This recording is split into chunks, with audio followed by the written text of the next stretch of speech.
Okay, so thought I'd just start a bit of a vlog, a few video series on a car that I'm building at the moment. This is a R32 GTR 1990. Obviously I've done a bit of strip down. I've got it all ready to do a restoration. I purchased it probably a little bit less than a year ago. Done the typical GTR sort of style. Stock GTR, 30 years old. Put some Dash 7 turbos on it, E85, put it onto the dyno, 490 horsepower, lifted the head, spun a bearing, and this is what we see now. One thing leads to another. Thought I would just tidy up the engine bay. If I'm spray painting the engine bay, I thought I'll spray paint the outside. If I'm spray painting the outside, I'm going to take the windows out. Interior, it just snowballs. So I've just built a jig for it, Rotisserie. And I'm at the stage where I'm just panel beating all of the known sort of areas, checking for rust, doing all the sort of basic steps to make it a brand new GTR again. So I'm assuming I'm going to do quite a few of these videos. Wish I'd started it from the very start, but hey, you know, we just want to get stuck in. So I've got a couple other cars and everything. Those builds have gone really well. These are starting to fetch a fair price these days, so I thought I'll just go all out. I'm going to do a full primer, full paint. I'm going to keep it the gunmetal grey colour, but I'll do a gunmetal all the way through, on the inside, on the outside, and then I'll get a professional to spray all the panels, do a showroom finish on the outside panels. Obviously, I do all the work myself, do all the welding, all the fabrication, do all the painting, but I want a showroom finish on the outside, and I'll get somebody else to assemble the engine. But I'll put it all in. I've done all the fabrication for all the pipe work, got it all prepped. Yeah. Show you how the rotisserie works. Pretty scary stuff, especially when you first do it. Got a couple of locks on it.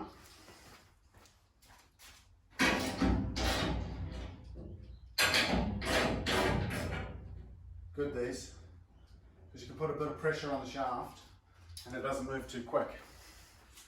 Got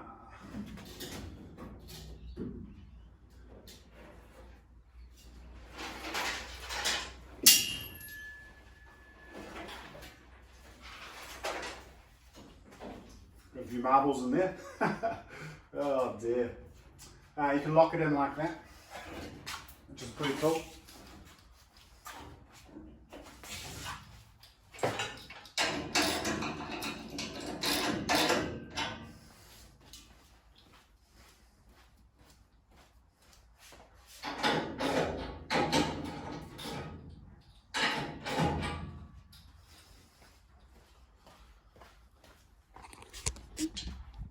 Bang. So you can work on the inside.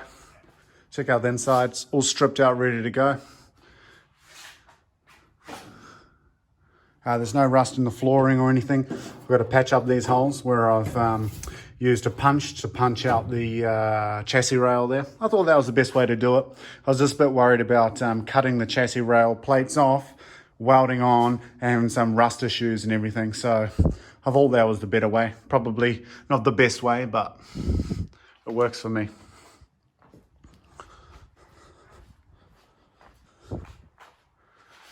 Bang. So a couple of nuts welded on there. Smaller shaft into a bigger one. Got some grease in there so it moves nicely. And then on here you've got, so you can stop it at 180. So it just bottoms out on there. Got one on this side too. Works pretty well.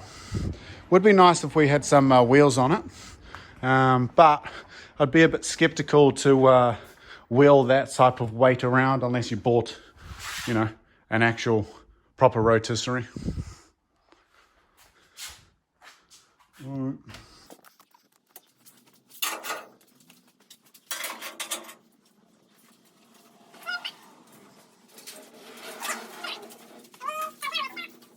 she's good.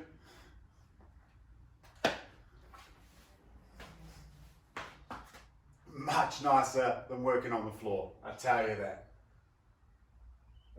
Beautiful.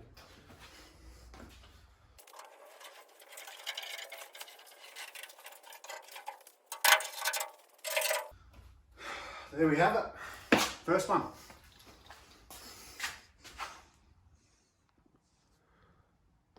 So I thought I'd just do a quick little walk around. The condition of the car is actually in very good condition.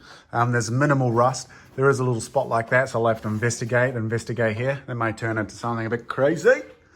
Jacking points, this one's a little bit dented in, you can see that. I'm gonna try and get a puller onto that, weld something on, pull it back. I have taken off one of these puppies down here. Where is it? One of them. I do have new OEM ones to weld on. Maybe do it, maybe not. Might just patch up all of those holes, make it all look brand new again. Here's which was a crushed in chassis rail, just the typical style. I've gone on the other side of the chassis rail and I've smacked it all out. Obviously you can see all the little lumps in there. And the same one down here, looking a lot better than what it was. And then bang down here, all in here is just fine. This one here is looking a lot nicer than what it was. Pretty much ready to go. There's no rust around here. There's a tiny little bit. The guards haven't been rolled, which is nice. A little bit of rust around here, I'll have to investigate. Strip back all of this area. You can see a couple of little holes. I'm not 100% sure on how I'm going to do this. I might just cut this out. I might just fill this in with the MIG welder and this one here. And then obviously prep it all. A little bit in the boot there, but barely anything. There was a tiny bit around here. Can't even really see any pitting, to be honest. What else do we have? There's a little bit of rust underneath here, which is a bit of a shame, but it's only on the outside layer. This is in much better condition than what it was. That was all bent. Now, I guess if anyone's seen under a 30-year-old R32 GTR or any Sylvias or anything, they're generally quite sort of in bad condition, depending on where they come from.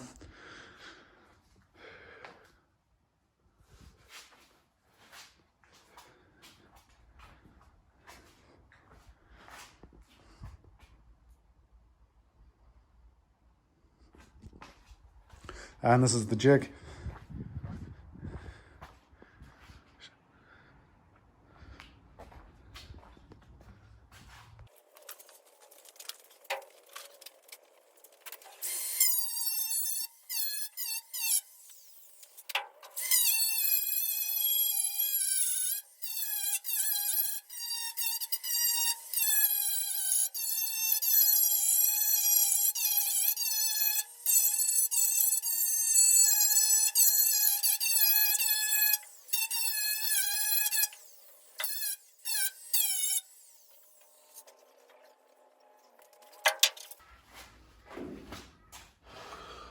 Okay, pretty good, pretty happy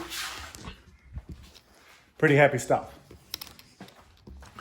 It's always a good day when you start digging and there really isn't much there. Well, there really isn't anything. So there was a tad bit right on there and right on there. A little bit on that edge. Very gorgeous. Very gorgeous. Okay. Another suspect area. I suppose the more you look, the more you find. So it doesn't look too bad. Doesn't look pitted or anything, but we'll see.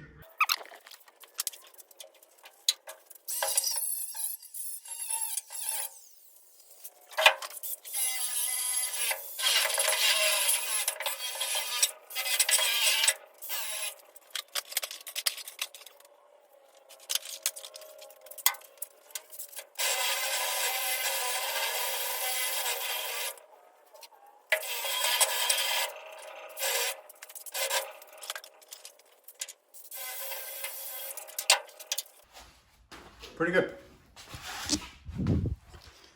I was a little bit worried. 1 second.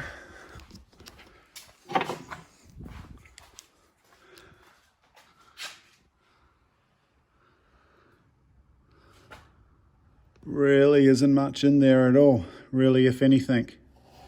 Right there. Have to investigate. Pretty good.